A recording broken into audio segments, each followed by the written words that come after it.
Allah subhanahu wa ta'ala says in the glorious Quran, in Surah Isra, chapter number 17, verse number 110. قُلِ ذُو اللَّهِ أَوِ ذُو الرَّحْمَنِ أَيَّمَّا تَدْعُوا فَلَهُ الْأَسْمَاءُ الْحُسْنَى. Say, call upon him by Allah or call him by Rahman.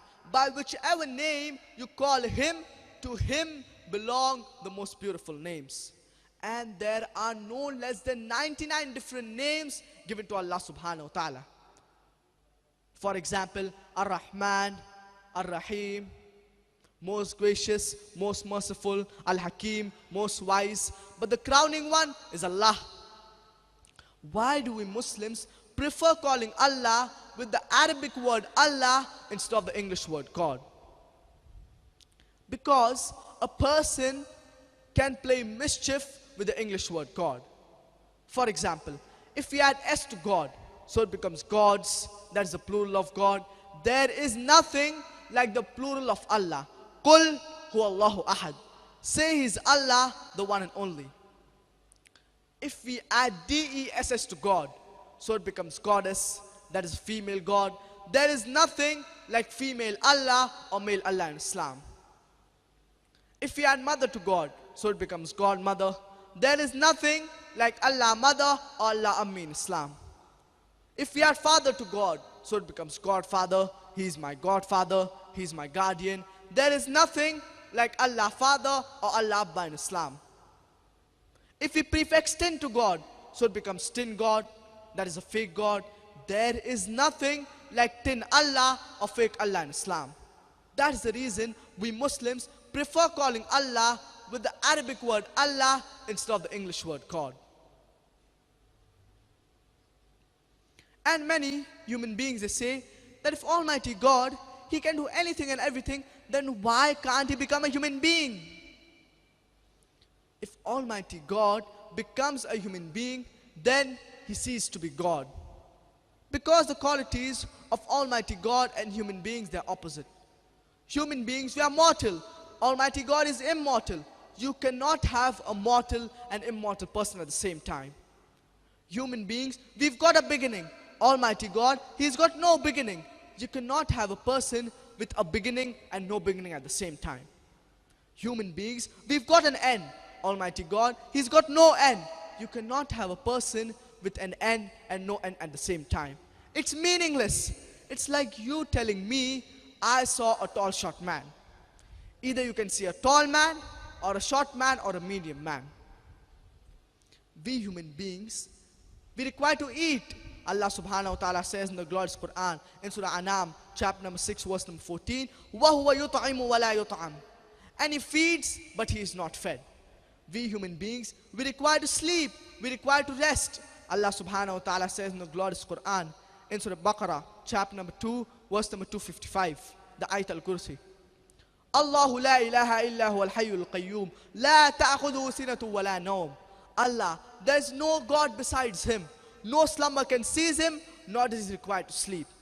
We human beings, we require to sleep, we require to rest. And if we go a step further, that if Almighty God can do anything and everything, then Almighty God, He can even tell a lie, He can even make a mistake. Allah subhanahu wa ta'ala says in the glorious Quran, in Surah Taha, chapter number 20, verse number 52, Allah, He never forgets. La yudhillu rabbi wa la yansa. Allah, He never forgets. And if you go a step further, then Almighty God, He can even do injustice. Allah subhanahu wa ta'ala says in the glorious Quran, in Surah Nisa, chapter number 4, verse number 40, Inna Allah la yaghlimu misqala dharrah.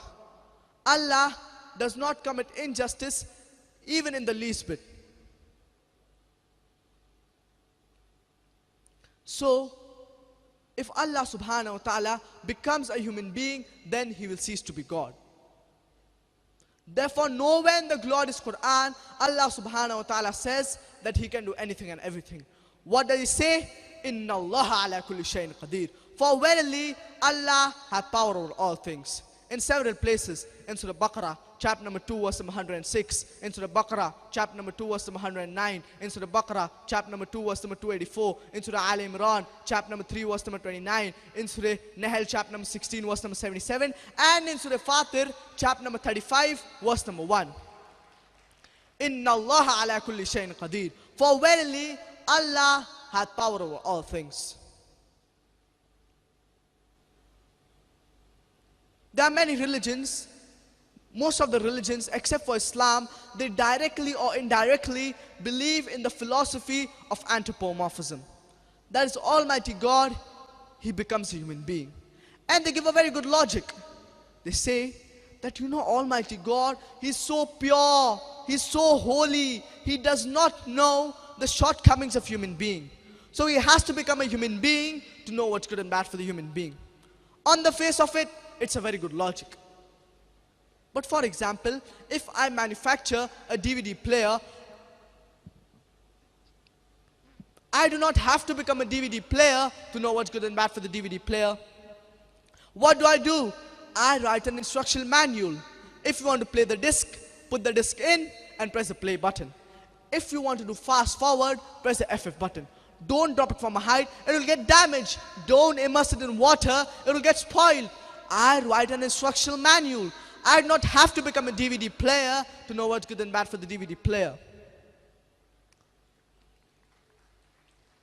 Therefore, Almighty God need not become a human being. He writes an instructional manual. Therefore, the last and final instructional manual for us human beings, it is the glorious Quran. The do's and don'ts are mentioned. So He reveals an instructional manual and He chooses a man amongst men and communicates with him at a higher level through the form of a revelation. So Almighty God need not become a human being. Islam, besides catering aspects, it caters to how a man should lead a life. All the religions, they tell that robbing is bad, raping is bad, molesting a woman is bad. Islam says that, Judaism says that, Christianity says that.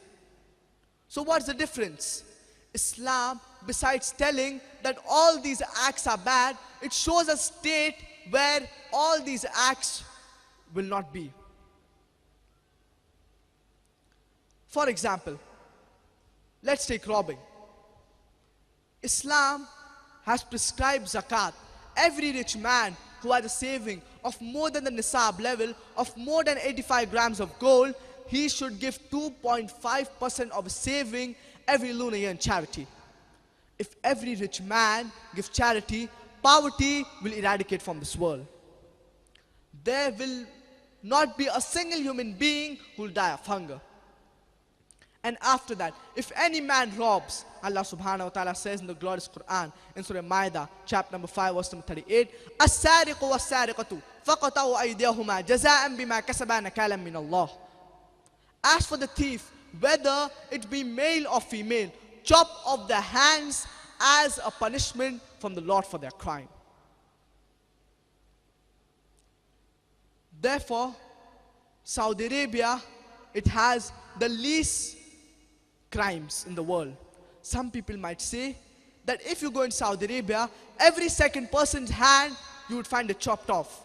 But the punishment, it is so strict that a person, he would think 10 times before robbing, before doing the crime. And someone might say, chopping off the hands in this 21st century, Islam is a barbaric religion. Islam is a ruthless religion. You know, America, happening to be one of the most advanced countries of the world, it has the highest rate of rape.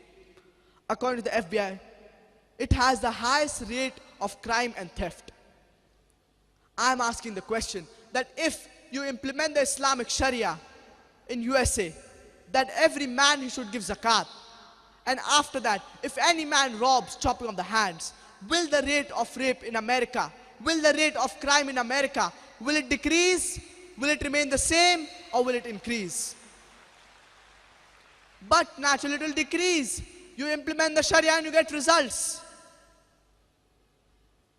Therefore, the least rate of crime and theft in any country in the world, it's in Saudi Arabia.